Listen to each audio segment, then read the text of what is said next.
Tribuners polemik soal ijazah Presiden ke-7 RI Joko Widodo alias Jokowi ini masih terus bergulir ya. Dan pihak-pihak yang meragukan keaslian ijazah dari Jokowi ini juga terus melakukan upaya-upaya pembuktian.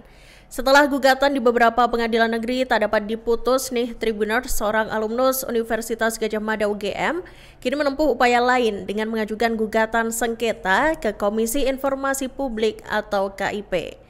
Sejumlah fakta pun terkuak Tribuners dari persidangan tersebut, mulai dari pengakuan UGM yang tak memiliki salinan ijazah, kartu rencana studi atau KRS, hingga dokumen kuliah kerja nyata atau KKN Jokowi.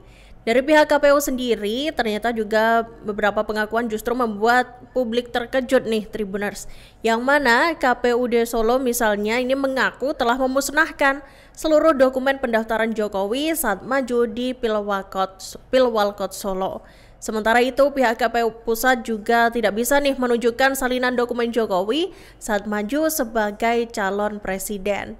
Perwakilan KPU yang hadir dalam sidang tersebut, Tribuners, menyatakan bahwa salinan dokumen Jokowi belum mereka temukan. Dan sejatinya, perwakilan KPU ini menyebut bahwa seluruh jenis informasi terkait peraturan, SOP hingga dokumen pendaftaran calon presiden termasuk ijazah Presiden ke-7 RI Joko Widodo, pada prinsipnya ini merupakan informasi terbuka. Namun, pihak KPU ini mengaku belum dapat memberikan dokumen-dokumen tersebut karena masih dicari nih dari arsip KPU. Dan hal ini disampaikan perwakilan KPU dalam sidang sengketa informasi antara Leoni selaku pemohon dan Universitas Gadjah Mada, KPU dan Polda Metro Jaya terkait ijazah Jokowi yang digelar Komisi Informasi Pusat pada Selasa 18 November 2025. Perwakilan KPU itu menjelaskan nih Tribuners bahwa permohonan informasi dari pemohon ini diterima pada 31 Juli 2025 dan kemudian langsung ditanggapi pada hari yang sama oleh Deks Pejabat Pengelola Informasi dan Dokumentasi. Kemudian pada 14 Agustus nih Tribuners, PPID atau Pejabat Pengelola Informasi dan Dokumentasi ini kembali memberikan pemberitahuan gitu, perpanjangan waktu selama 7 hari.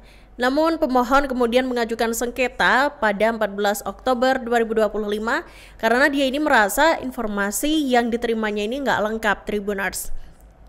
Kemudian dalam persidangan pihak pemohon menyatakan KPU ini hanya memberikan sebagian kecil dari informasi yang ia minta. Selain itu, beberapa permintaan mengenai peraturan dan SOP dianggap tidak dijawab secara spesifik karena hanya diberi tautan situs web aja yang tidak langsung nih merujuk ke dokumen yang dimaksud.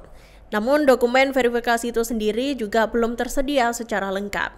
Pemohon juga mempersoalkan nih Tribuners bentuk dokumen ijazah yang diterima karena terdapat 5 bagian yang disensor, kayak nomor ijazah, kemudian nomor induk mahasiswa Jokowi, cap legalisasi, serta tanda tangan rektor dan juga dekan.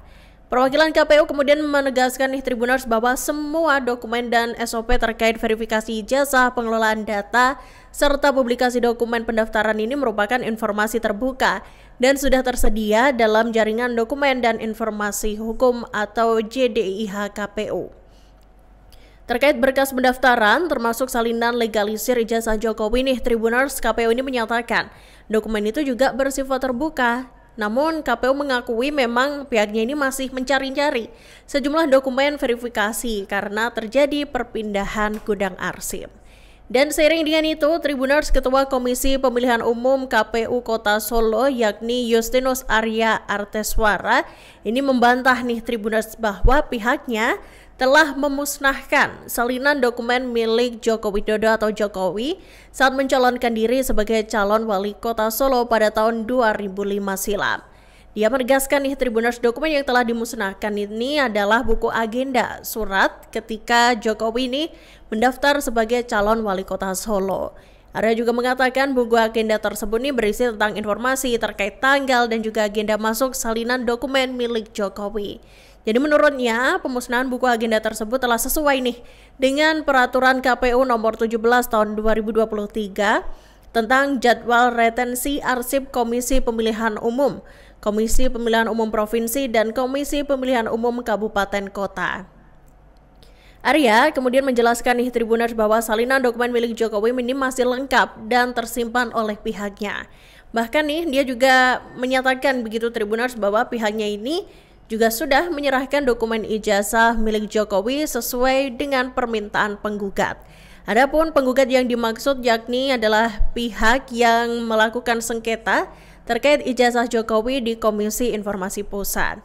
Dan ada beberapa pihak yang melakukan sengketa seperti pengamat kebijakan publik Botan Wasilalahi serta kelompok bernama Bongkar Ijazah Jokowi atau Bonjowi. Namun Arya mengatakan Tribuners ada sebagian dokumen yang memang belum diserahkan kepada penggugat lantaran berada di luar kewenangan KPU Solo. Hanya aja dia ini juga tidak menjelaskan nih Tribuners dokumen apa saja yang belum diberikan.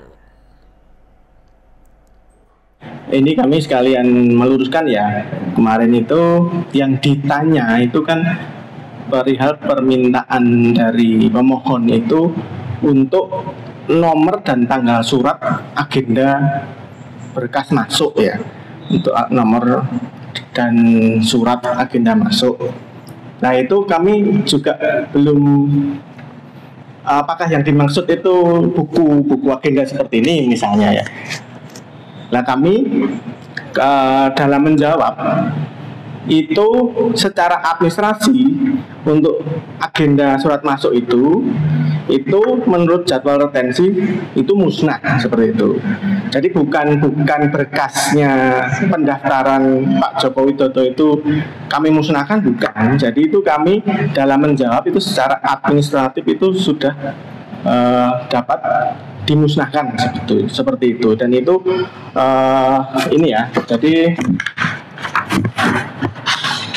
bahwa kami menjawab untuk permintaan dari pemohon itu mengenai tanggal dan nomor agenda masuk dokumen ijazah ke KPU saat proses pendaftaran. Itu permintaannya ya.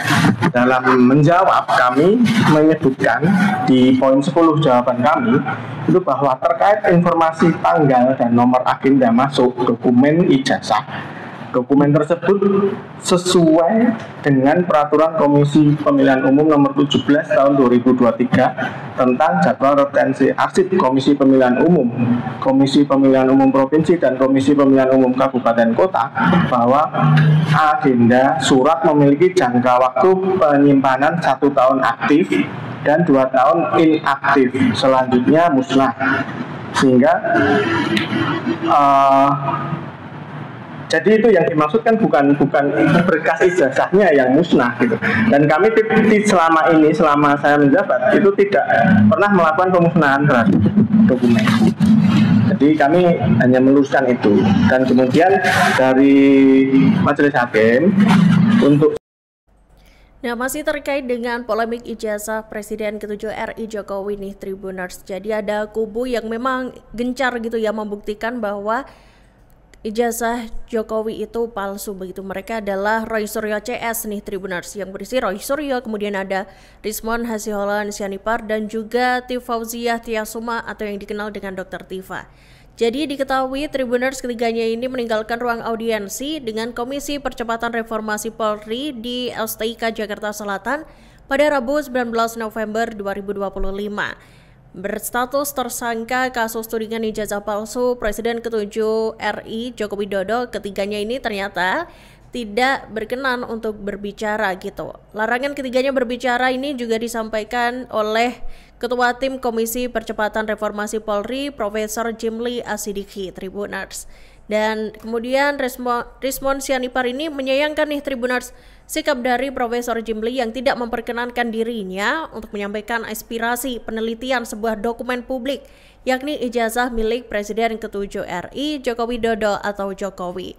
Jadi menurutnya Tribuners penelitian terhadap ijazah Jokowi ini bukan rekayasa, bahkan sudah dituangkan nih ke dalam buku yang berjudul Jokowi's White Paper. Rismon menantang kemudian Tribuners ahli dari kepolisian atau peneliti independen untuk beradu argumen nih dengan dia. Sementara itu Dr. Tifa menilai bahwa perkara dugaan ijazah palsu Jokowi ini muncul dari perbedaan kajian, analisis publik dan dinamika ruang pengetahuan, bukanlah ranah kriminal murni. Dia menerangkan aktivitas ilmiah selalu berangkat dari pertanyaan masyarakat, kemudian juga keraguan metodologis dan upaya memahami realitas secara lebih dalam. Jawaban tegasnya memang kami walk out karena kan ada 18 orang yang tertera dalam undangan yang kami ajukan ya. Jadi mereka mengundang kita ya, Refleharum dan kawan-kawan. Kemudian ada 18 orang yang namanya dicatatkan untuk diundang. Oke. Dan rupanya ada keberatan dari tim yang disampaikan Pak Jimli dan kemudian diperkuat mantan Kapolri Komajis yang mengatakan kalau dalam status tersangka itu tidak boleh vote. Opsinya ya keluar. Ada juga opsi duduk di belakang tapi tidak ngomong. Tapi rupanya RRT memilih keluar. Nah, tadi berdasarkan solidaritas kita, kalau RRT keluar ya kita ikut keluar juga untuk menunjukkan bahwa kita solidar terhadap kasus mereka. Karena memang pertemuan ini tidak eksklusif soal RRT atau soal ijazah palsu. Ada juga tema-tema lain karena ada purnawirawan TNI gitu ya. Tetapi kan kita tahu the main issue belakangan ini adalah soal mereka. Dan ini kan kita bicara dalam konteks reformasi Polri. Jadi kan keyakinan kita adalah bahwa kasus ini adalah kasus kriminalisasi. Karena itu saya kira layak untuk didiskusikan, disampaikan aspirasinya kepada tim reformasi kepolisian. Kok di tengah adanya gelombang untuk melakukan reformasi, masih ada kasus-kasus yang seperti ini. Saya kan sering sekali mengatakan, negara yang mentersangkakan atau mempidanakan orang yang berpendapat, apalagi dengan penelitian dan lain sebagainya, itu negara yang demokrasinya sungguh. Nah, Indonesia kan tidak ingin seperti itu. Indonesia harus naik kelas menjadi negara yang demokrasi substantif. Karena itu ya, adalah kita keluar saja, dan menurut saya baik sebagai alarm peringatan bahwa masyarakat sipil. Download Tribun X sekarang, menghadirkan lokal menjadi Indonesia.